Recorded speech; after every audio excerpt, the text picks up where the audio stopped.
근데 히브리서 10장 절수가 상당히 많기 때문에 일단 1절부터 18절까지만 오늘 교독을 하겠습니다. 히브리서 10장 1절로 18절까지 말씀입니다. 율법은 장차 올 좋은 일의 그림자일 뿐이요 참 형상이 아니므로 해마다 늘 드리는 같은 제사로는 나오는 자들을 언제나 온전하게 할 수 없느니라.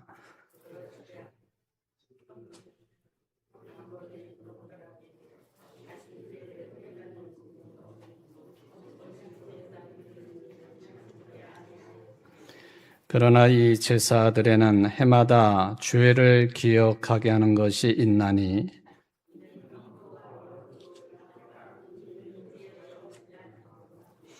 그러므로 주께서 세상에 임하실 때에 이르시되 하나님이 제사와 예물을 원하지 아니하시고 오직 나를 위하여 한 몸을 예비하셨도다.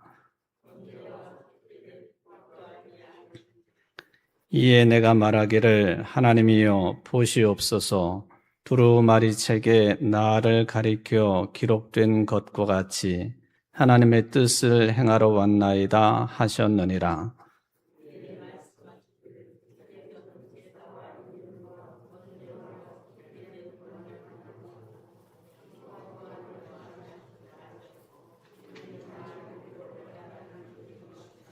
그 후에 말씀하시기를 보시옵소서 내가 하나님의 뜻을 행하러 왔나이다 하셨으니 그 첫째 것을 폐하심은 둘째 것을 세우려 하심이라.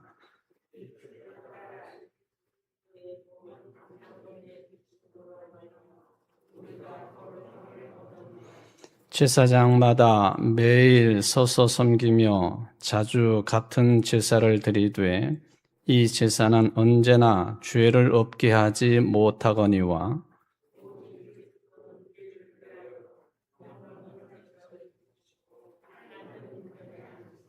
그 후에 자기 원수들을 자기 발등상이 되게 하실 때까지 기다리시나니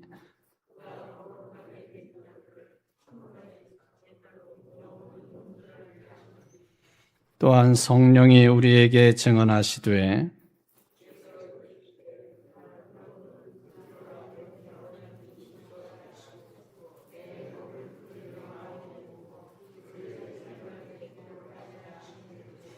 또 그들의 죄와 그들의 불법을 내가 다시 기억하지 아니하리라 하셨으니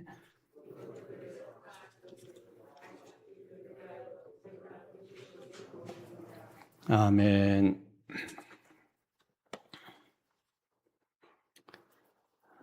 이제 히브리서 10장 말씀입니다. 39절까지 있죠. 어쩌면 히브리서의 여러 장들 가운데 가장 긴 그런 절수를 또 긴 장에 속한다라고 볼 수가 있겠습니다. 짧은 장에 비하면 거의 이제 2배 정도 길이에 해당되는 말씀이 히브리서 10장이 됩니다. 그래서 이걸 처음부터 끝까지 읽고 가기에는 좀 부담스러운 것은 아니지만은 잘라서 읽는 것도 좋겠다 해서 오늘 18절까지만 읽어보았습니다.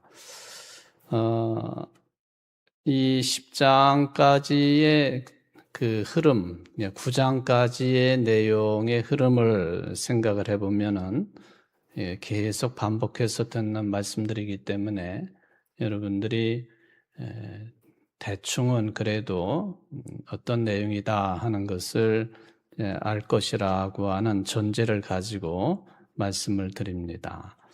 예수 그리스도를 설명하고 예수 그리스도를 마치 변호사가 변호하듯이 변증하는 일에 있어서 그냥 복음만을 가지고 이야기하는 것이 아니고 구약 성경을 예로 들면서 또 구약 성경의 주요한 내용들 또 주제들을 언급을 하면서 예수님이 그리스도시다라고 하는 것을 변증하는 내용 이게 이제 9장까지도 그런 흐름을 가지고 있고, 앞으로도 뭐 이것은 히브리서 끝날 때까지 계속 반복되어지는 흐름이라고 볼 수가 있겠습니다. 예수 그리스도만이 오르시다. 예수 그리스도만이 진리이시다. 예수 그리스도만이 빛이시다. 예수님께서도 요한복음 14장에서 말씀하신 것처럼 내가 곧 길이요 진리요 생명이다.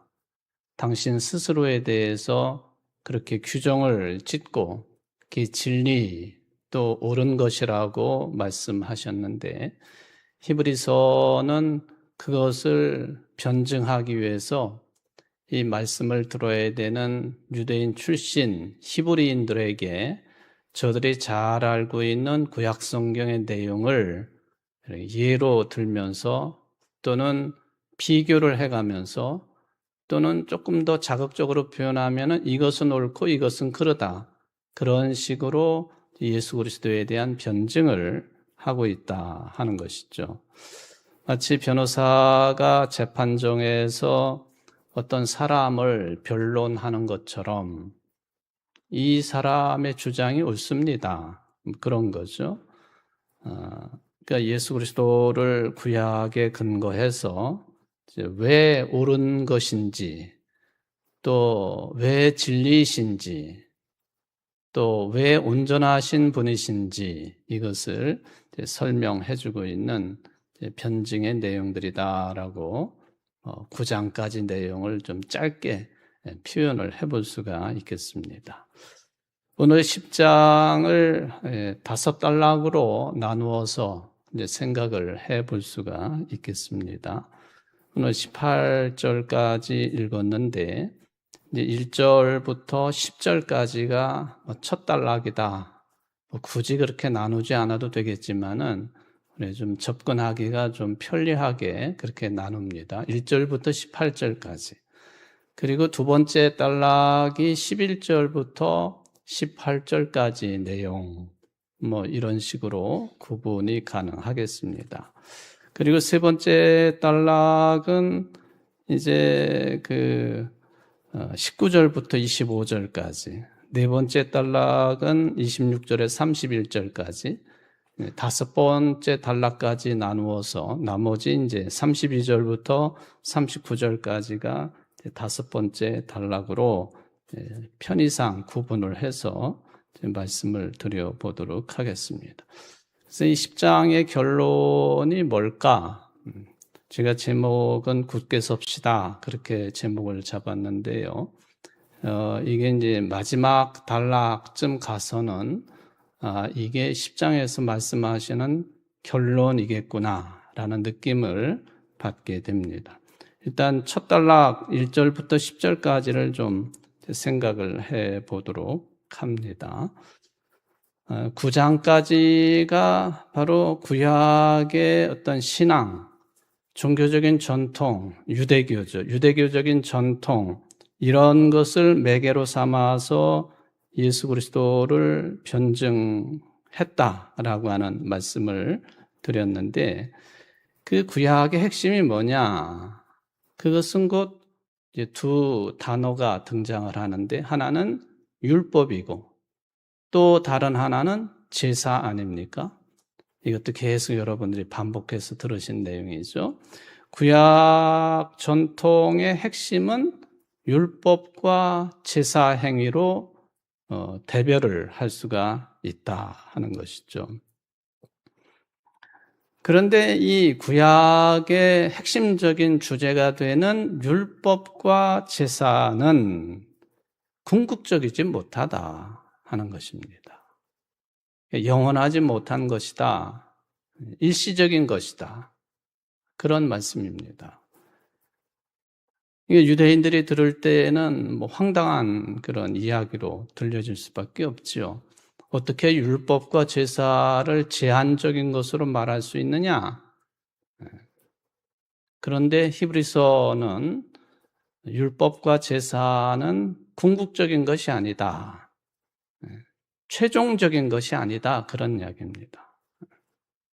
이 1절이 그것을 분명하게 이제 짚어주고 있죠. 율법은 장차올 좋은 일의 뭐라고요? 그림자일 뿐이요. 그림자. 참 형상이 아니므로 율법에 대해서 아주 단호하게 정리를 해놓았습니다. 율법이 다로 알고 있는 유대인들에게 그것은 장차 올 좋은 일의 그림자다. 그렇게도 표현 안 하고 그림자일 뿐이다. 그림자일 뿐이다. 그리고 참 형상이 아니다라고 하는 그 말씀입니다. 그림자라고 하는 것은 그림자일 뿐이죠. 여러분들이 지금 제단을 쳐다보고 계시지만 그림자가 이곳저곳에서 보이시죠? 그림자. 그림자는 그림자일 뿐이에요. 그림자가 그림자를 만들어낸 그 존재 실체는 아니란 말이죠. 맞죠? 그래서 그림자를 아무리 이렇게 발로 지워보려고 해도 지워지지 않고 또 손으로 잡아 뜯으려고 해도 뜯어지지 않고 또 칼로 이렇게 베어내려고 해도 그림자는 베어낼 수가 없습니다. 실체가 아니기 때문에. 사람으로 말하면 사람이 있고 빛에 의해서 또는 햇볕에 의해서 달빛에 의해서 그림자가 자연스럽게 생기게 되어 있는데 그 서 있는 사람이 실체이지 그림자는 실체가 될 수가 없습니다. 살아있는 사람을 예를 들면은 잡아 끌면은 끌려가게 돼 있는 것이고 또 옷을 벗기면은 벗겨지게 돼 있는 것이고 또 해코지를 하면은 해코지를 당하게 돼 있는 것이고 그런 것이지 그림자에게는 아무리 그런 짓을 해봤자 허튼 짓이죠. 그것은 실체가 아니니까 율법이 마치 그런 것이다 하는 말씀을 해주고 있습니다. 실체가 아니니 실체가 드러나면 실체가 다가오게 되면 그림자는 더 이상의 기능을 할 필요가 없는 것이다 하는 것이죠. 조금 과하게 표현하면은 실체가 다가오게 되면 그림자는 필요 없는 것이다. 율법을 거기다 대입을 해보면 실체이신 예수 그리스도가 오셨으니까 그림자인 율법은 더 이상 필요 없는 것이 되었다. 이제 해석이 가능하겠습니다. 그러니까 구약 시대 때 사람들뿐만 아니라 지금의 유대인들은 아직도 그 실체가 오지 않았다고 생각하고 사는 사람들이죠. 예수님을 메시아로 인정하지 아니하고 구세주로 받아들이지 않기 때문에 우리하고는 전혀 다른 입장입니다.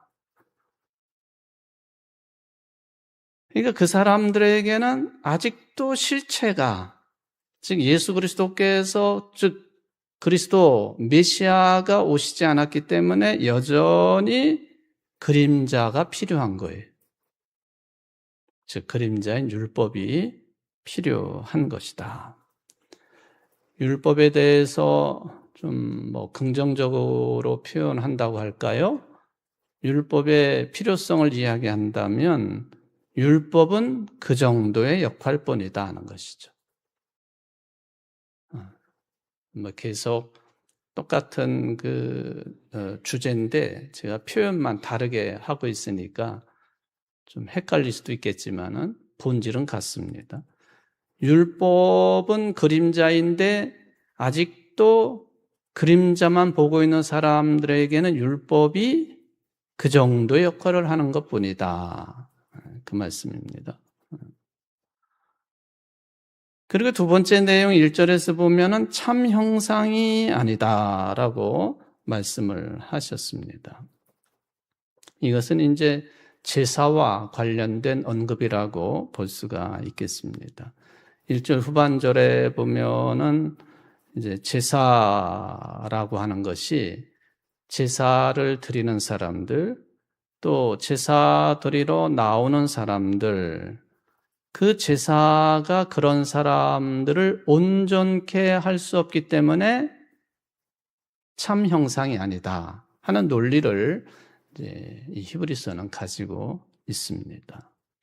그러니까 이 구약 성경 또 구약 신앙관의 핵심 두 주제인 율법과 제사는 그러므로 온전한 게 아니고 그림자이고 실체가 아니라 참 형상이 아니라 하나의 모사품에 불과한 것이다. 참 이 히브리서의 내용이 어쩌면 예수님께서 바리새인이나 사두개인 율법학자들, 종교 지도자들과 대결을 벌이실 때가 참 많으셨는데요.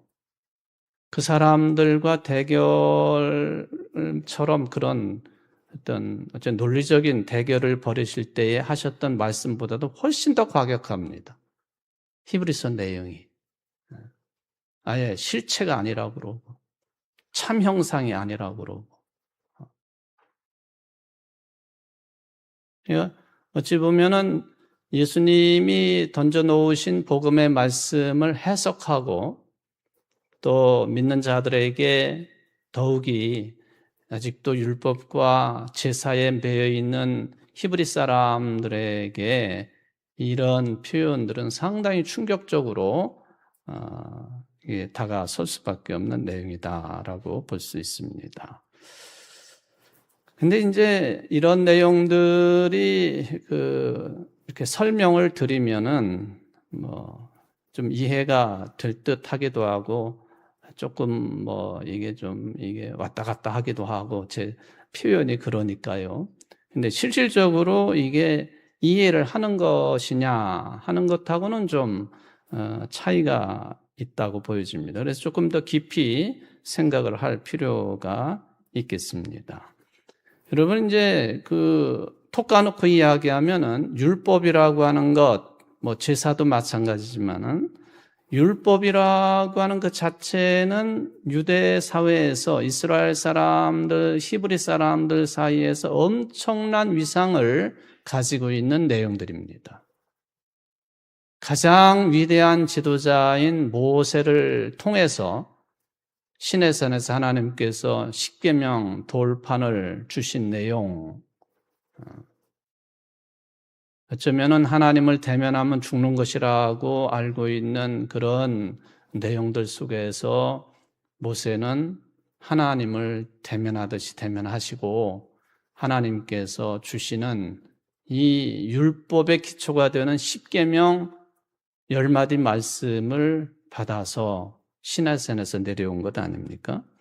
그러니까 그 자체만 봐도 율법이 가지고 있는 위상이 어떠하냐 하는 것을 우리는 미루어 짐작을 할 수가 있는 것이죠.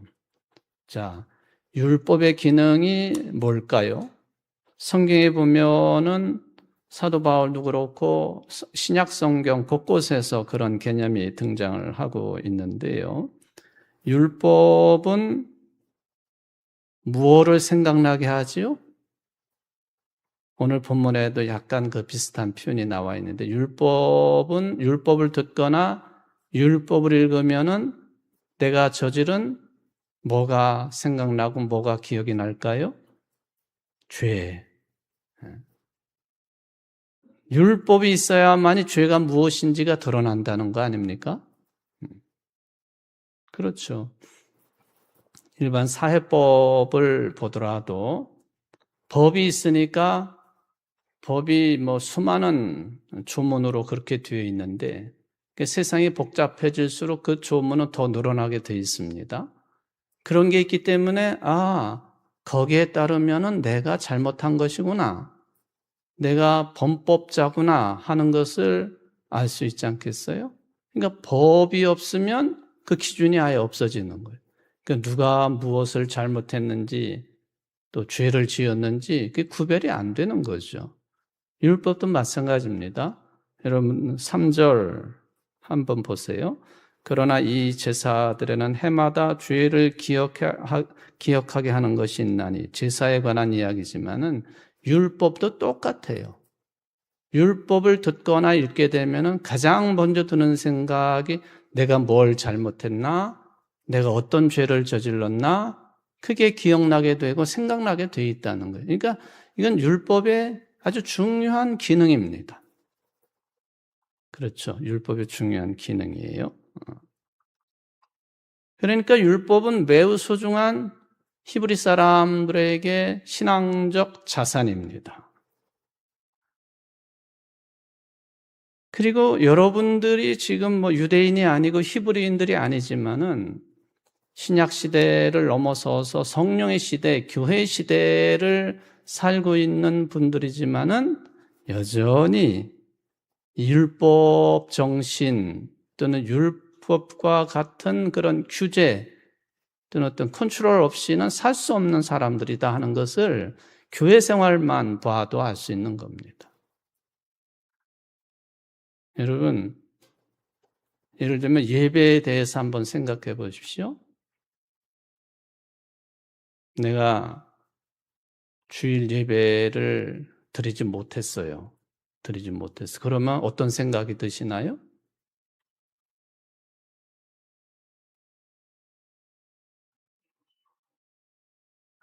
뭐라고 그러셨어, 권사님?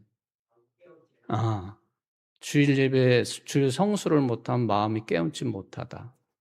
뭔가 내가 잘못한 것 같다. 그거죠. 근데 우리가 율법 시대가 아님에도 불구하고 주일 예배 한 가지만 생각하더라도 주일은 성수, 거룩하게 지켜야 된다 하는 의식이 우리들 속에는 다 내재되어 있지 않습니까? 구약시대 때 이스라엘 백성들과 율법의 관계랑 비슷한 거예요, 그것은. 주일 성수만 그렇겠나요? 헌금하는 문제도 마찬가지죠. 또 우리의 몸을 들여서 봉사하는 것도 마찬가지고요. 예. 어쩌면은 교회 생활하는 것 전체가 율법에 따라 하는 것은 아니지만은 성질로 보면은 비슷하다. 그런 이야기입니다. 그런데 만약에 내가 주일을 안 지킨다든지 또는 헌금을 정기적인 헌금을 세례교인들이 안 바친다든지 또 세례교인의 3대 의무 중에 마지막 봉사하는 일, 전도하는 일 그런 걸 하지도 않고 뭐 그냥 내가 하고 싶은 대로 빠지면 빠지게 되고 안 하면 안 하게 되는 거고 그게 아무런 우리 권사님 말씀하신 것처럼 마음이 껄쩍지근하지도 않다고 한다면 어떻게 되겠나요? 그 공동체가 유지가 되겠습니까? 주님의 몸인 교회가 이게 건강성을 가질 수 있겠습니까? 율법은 아니지만은 교회 생활 자체가 우리로 하여금 그런 것들을 지켜야 된다 하는 생각을 자연스럽게 가지게 되어 있고 또 해야 된다고 하는 것. 분명히 말씀을 드립니다. 율법은 아니지만은 성질이 비슷하다. 그런데 다음 내용입니다. 그러면은 예배는 한 번도 안 빠지고 잘 드리는데 그것으로 하나님께로부터 옳다고 의롭다고 인정받을 수 있는 근거가 되겠는가? 이제 제가 이제 질문만 드립니다. 여러분들이 판단하십시오.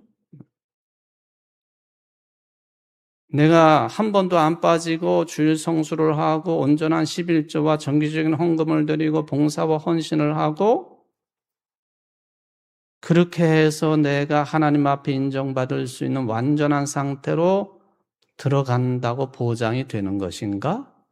질문입니다. 이건 상대적인 것이다 하는 것입니다. 이 사람은 이럴 수도 있고 교인 중에 보면 저 사람은 또 저럴 수도 있습니다. 차이가 있는 거죠. 많이 봉사하고 또 열심히 예배 참여하고 헌금 드리면서 하나님께 더 가까이 가는 것처럼 보이는 사람도 있고 약간 덜함으로 인하여서 그렇지 않게 보이는 사람도 있을 수 있고요. 아예 그냥 1년에 한 번 그냥 하나님 안녕하셨어요. 송구영신 예배 때만 오시는 분들 계시잖아요. 누구라고 내가 말하면 또 시험 들으니까.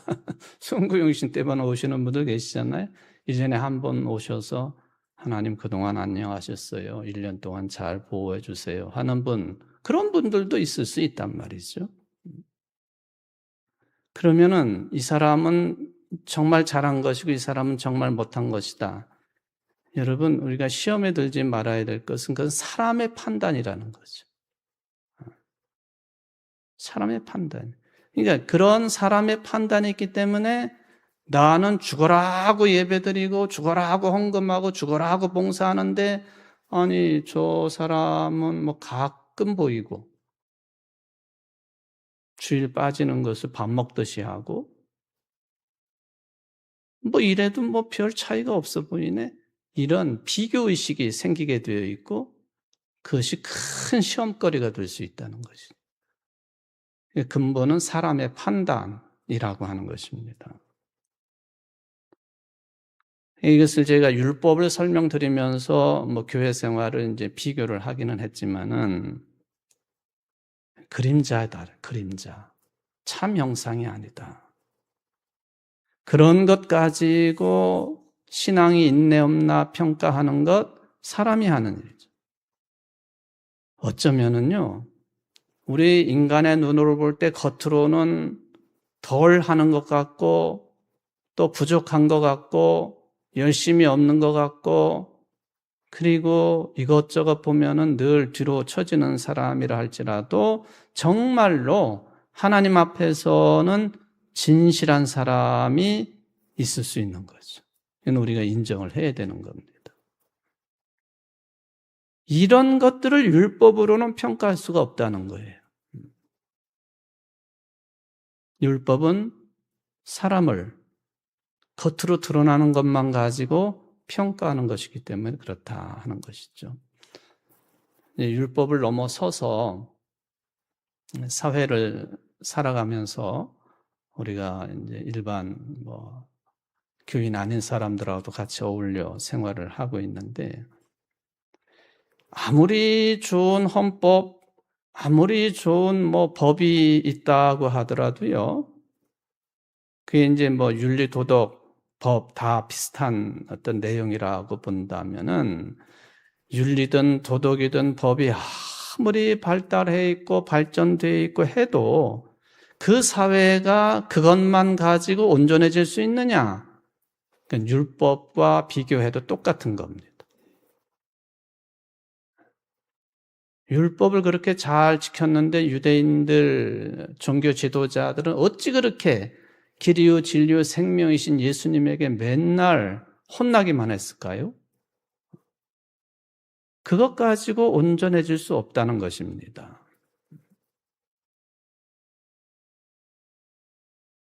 이 말씀의 개념은 절대적인 것, 궁극적인 것은 우리들이 물론 노력을 열심히 하고 애도 쓰고 해야 되겠습니다만은 사람들이 노력하고 애써가지고 닿을 수 있는 것이 아니라 하나님께서 인정하시느냐 거기에 초점이 달려 있는 거예요. 하나님께서 인정하신다고 하는 것. 그러니까 하나님의 인정을 받는다. 의롭다고 인정해 주시는 것. 도대체 이 의롭다고 인정해 주시는 유일한 기준이 뭐냐? 그럼 여러분들이 너무 잘 아시는 내용 아닙니까? 바로 예수를 그리스도로 믿는 그 믿음으로 되는 것이지 다른 것들은 다 부차적이고 부수적인 것들이다. 이걸 잘 알아야 되는데 알고 있으면서 이 점을 가장 중요한 핵심을 놓쳐버릴 때가 참 많다 하는 것을 생각해 봅니다. 이렇게 율법은 그림자이고 또 율법의 근거에서 드리게 되는 제사는 참 형상이 아니다. 온전치 못하다. 정리를 해 놓은 것입니다. 자, 제사를 말한다면은 오늘 본문에도 이제 짐승의 종류가 그렇게 나와 있는데 4절에 보면은 황소와 염소의 피 뭐 그런 내용이 나와 있죠. 황소와 염소의 피 사람의 죄를 대신하여서 미물인 짐승들의 피를 흘리게 하고 그 피를 제단불에 바르고 이렇게 해가지고 죄를 용서받는다고 하는 상징성을 가지게 되는 피 흘림의 제사가 사람들을 대신한 짐승들이 피 흘려 죽는 것이죠. 근데 그게 사람들의 죄를 없이 할 수 있느냐? 이게 다 율법에 의한 제사 행위들인데요. 그래서 오늘 본문에 보면은 이제 5절 내용이 그게 아니다라고 하는 것을 선언을 해주고 있습니다. 5절 내용을 말씀하시면서 이게 이제 어디에 나오는 내용이냐 하면은 시편에 나와 있는 내용을 인용하면서 추가적으로 말씀을 덧붙여 놓은 내용입니다. 5절, 6절, 7절 뭐 다 그런데요. 그러므로 주께서 세상에 임하실 때 이르시되 하나님이 제사와 예물을 원하지 아니하시고 오직 나를 위하여 한 몸을 예비하셨도다. 번제와 속죄제는 기뻐하지 아니하시나니. 제사에 관한 내용들 아닙니까? 여러분들 시편 한번 40편 열어보시기 바랍니다. 시편 40편 6절 말씀. 이미 구약 성경에도 이런 언급들이 다수 등장하는 것을 볼 수가 있습니다. 특히 시편 여기도 나와 있지만 선지자들의 글에 보면은 이런 내용들이 이제 수시로 나오죠. 시편 40편 6절이에요. 같이 읽읍시다. 주께서 내 귀를 통하여 내게 들려주시기를 제사와 예물을 기뻐하지 아니하시며 번제와 속죄제를 요구하지 아니하신다 하신지라. 요 내용을 인용을 한 거죠. 인용을 하면서 이제 황소의 피, 염소의 피 그 얘기를 하신 거죠. 황소를 잡는다고 하는 것은 큰 제사에 해당되는 것이죠. 근데 이제 염소와 양을 이게 조금 혼돈을 일으킬 때가 있어요. 염소와 양. 예수님께서는 마지막 심판 때 이야기를 하시면서 염소와 양을 구분하신다 했는데 왜 여기 염소라는 그런 짐승을 등장시켜 가지고 염소의 피를 통해서 속죄의 상징으로 삼느냐? 그런 질문이 가능하겠죠. 근데 전반적으로 보면요. 이 염소하고 양을 잘 구분하지 않을 때가 있어요. 성경에도 보면. 그래서 가끔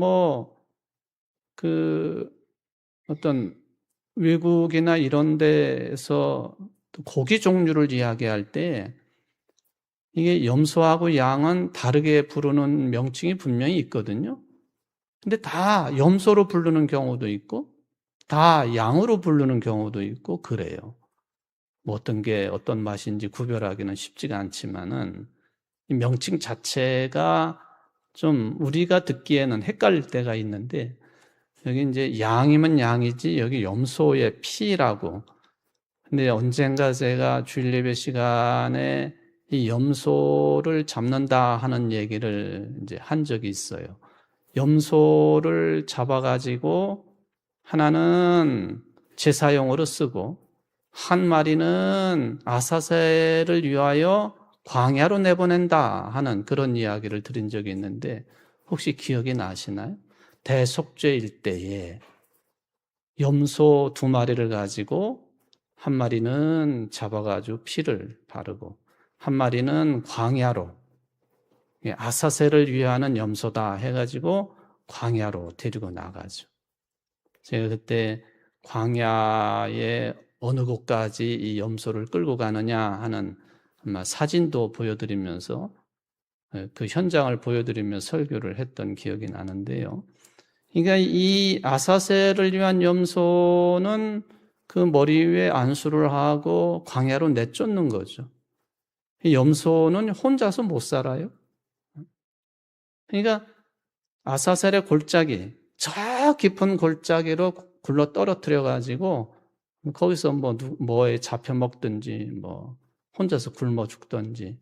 그 죽는 걸 봐야지 제사장이 다시 성전으로 이제 돌아가는 그런 과정이 있다 하는 것을 말씀을 드린 적이 있는데, 염소 말고 양이 깨끗한 그런 제물로 우리는 보통 인식을 하고 있는 것도 사실이지만은, 아주 중요한 신년 축제 때 마지막 날 대속죄일에 사용되는 짐승도 염소다. 또 2마리. 그렇게 생각해 보면은 여기 염소도 충분히 받아들일 수 있는 그런 피고 짐승이라고 생각해 볼 수가 있겠습니다.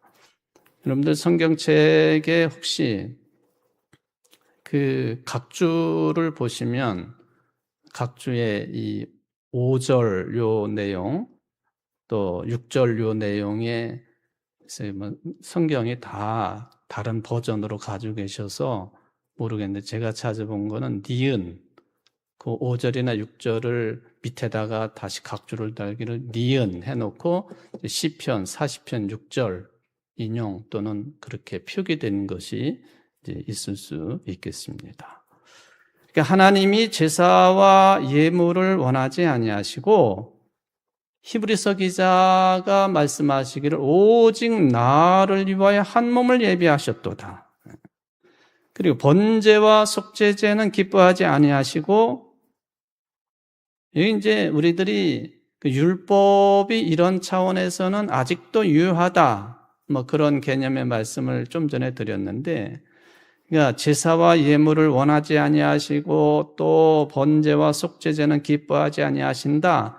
그러니까 그냥 대번 생각하기를, 그 제사 예물 안 드려도 되고 번제와 속죄제 이것도 안 해도 되고, 그런 뜻으로 받아들이기 십상인 내용이 바로 이 내용입니다. 시편 40편 6절 말씀, 그리고 히브리서 10장 5, 6절 말씀. 근데 그거보다는 좀 더 성숙하게 이 내용을 우리가 받아들인다고 한다면 이거예요. 그게 핵심은 아니다. 그렇죠? 제사와 예물, 번제와 속죄제, 그게 핵심은 아니다. 제가 핵심은 아니다라고 말씀드리는 것은 여기 번제 또 속죄제, 제사와 예물, 그 나름대로 상당한 위상을 가지고 있다. 처음에 말씀드린 것처럼 의미가 있는 내용들이다 하는 것이 포함된 거예요. 그러나 그게 핵심은 아니다. 핵심은 아니다. 그리고는 7절에서 보면은, 이에 내가 말하기를 하나님이여 보시옵소서, 두루마리책에 나를 가리켜 기록된 것 같이 하나님의 뜻을 행하러 왔나이다 하셨느니라. 이게 시편 기록자의 하나님 체험에 관한 내용입니다. 두루마리책에 나를 가리켜 기록된 것과 같이 하나님의 뜻을 행하러 왔나이다. 왜 이 내용이 여기에 인용이 되었을까? 히브리서는 바로 히브리서 기자가 인용한 이 시편의 내용이 곧 누구를 가리키느냐? 그거는 두말할 여지가 없습니다. 예수 그리스도를 가리키는 뜻으로 우리가 해석하고 받아들이면 되겠습니다. 어쨌든 히브리서는 시편을 인용하면서 제사와 예물 이것으로는 사람을 온전하게 할 수 없고 예수 그리스도만으로 이게 가능하다. 그것을 강력하게 주창을 하는 것입니다. 이 내용을 8절에서 다시 일종의 해석을 내리고 있습니다. 위에 말씀하시기를 주께서는 제사와 예물과 번제와 속죄제는 원하지도 아니하고 기뻐하지도 아니하신다 하셨고, 이는 다 율법을 따라 드리는 것이라. 이 8절은 5, 6, 7절 이 내용들의 강조에 해당되는 것이라고 받아들이시면 되겠습니다. 그러나 다시 거꾸로 말하면 구약시대에 아직도 유대인들에게는 이게 반드시 있어야 되는 내용들이에요. 지금이야 성전이 없기 때문에 그렇게 성전에서 제물을 바치고 속죄, 속건제, 또 번제를 드리고 제사를 바치고 하는 것을 기다리고 있는 중이기는 하지만은 구약의 성전 중심의 시대 때에는 반드시 있어야 되는 거였죠. 그림자마저도 이 율법마저도 없으면은 혼란 속에 빠져버리게 되는 것 아닙니까? 그림자만이라도 붙잡으려고 하지만 히브리서는 아주 당차게 그것을 쳐냅니다. 그것은 참된 것이 아니다. 실체가 아니다. 참 형상이 아니다. 그러니까 다 부정하는 것이 아니에요. 제사, 제물, 또 속죄제, 또 속죄 이런 것들이 이게 다 한계가 있는 것임을 이런 투로 이제 말씀을 해 놓았다고 볼 수가 있겠습니다. 아무리 제사를 반복해도 속죄는 가능하지 않은 것이죠. 그러니까 매년 반복하든지 매번 반복하든지 해야 되는 것 아닙니까? 이런 제사에는 이제 매달릴 필요가 없다 하는 것입니다. 그럼에도 불구하고 왜 매달리느냐? 예수 그리스도에 의한 속죄, 참된 것을 알지 못하기 때문에 아주 쉬운 이야기입니다. 우리 그리스도인들 가운데서도 여전히 이 율법에 해당되는 것들에 매달려가지고 거기서 꼼짝 못하는 이유가 뭘까? 아직도 입으로는 예수 그리스도에 대한 고백을 한다고 하지만 실제적으로 예수 그리스도를 통한 속죄의 은총을 입었다고 하는 것에 대한 그 확실함이 나에게 주어지지 않았기 때문에 또는 거부하기 때문에 오는 현상들이라고 볼 수가 있겠습니다. 10절에 보면 그게 더 이제 분명하게 드러나 있죠. 이 뜻을 따라 예수 그리스도의 몸을 단번에 들이심으로 말미암아 우리가 거룩함을 얻었노라 하는 그런 말씀입니다. 그러니까 여러분들은 이 10절 말씀에 따르면은요, 이미 거룩함을 입었나요? 못 입었나요? 입은 사람들이에요. 이미 거룩함을 입은 사람들이다. 예수 그리스도로 말미암아. 예수 그리스도로 말미암았다고 하는 것은 매번 드리는 제사가 아닌 단번에 드리는 제사, 단 한 번 십자가에 달려 고난받고 죽으심을 통하여 부활하심을 통하여 이미 예수를 그리스도로 받아들이고 믿는 사람들은 거룩함을 입은 것이다. 다음 시간에는 이거에 대한 오해 때문에, 이런 신앙관에 대한 오해 때문에 신약 성경에도 등장하고 있는 이단 종파, 또 요즘에 우리 주변에서 횡행하고 있는 이단 종파들의 주장, 이런 것들을 한번 연결을 해볼 수 있겠습니다. 우리는 이미 예수님의 한 번 죽으심으로 우리 이미 거룩하게 된 사람들이야. 그러니까 한 번 거룩하게 되었으니까 거룩함을 입은 다음의 삶은 내 마음대로 살아도 한 번 그 과정을 거쳤기 때문에 괜찮은 거야? 이런 생각에 빠져 있는 사람들에 대한 이야기. 이제 다음 시간 이어지도록 하겠습니다. 핵심적인 내용은 그거죠. 예수님의 단 한 번의 죽으심으로 예수를 그리스도로 믿는 우리들은 그것 때문에 이미 거룩해진 존재들이다. 이 믿음이 충만한 여러분들 되시기를 주의 이름으로 축원을 드립니다. 자비하신 하나님 감사를 드립니다. 오늘 이제 히브리서 긴 절수를 가지고 있는 10장 말씀 일부를 생각해 보았습니다. 예수 그리스도를 변증하기 위하여 구약의 내용, 가장 핵심적인 율법과 제사를 들어서 그것은 온전치 못한 것이고 일시적인 것이고 실체가 오면은 거두어 드려져야 되는 그런 내용들이라고 하는 것을 말씀해 주셨습니다. 예수 그리스도만이 참 진리가 되시고 우리의 생명의 근원이 되시고 또 우리의 구원을 위하여 단 한 번 십자가에 달려 죽으심으로 말미암아 우리를 거룩하게 만드신 분이시라고 하는 이 신앙으로 신실한 삶을, 그리고 주님의 몸된 교회를 이루어가는 삶을, 세상 속에서 빛과 소금의 역할을 감당하는 삶을 잘 살아가기로 다짐할 수 있는 이 자리에 함께한 모든 성도들이 될 수 있도록 축복하여 주옵소서. 예수님의 이름으로 간절히 기도하옵나이다. 아멘.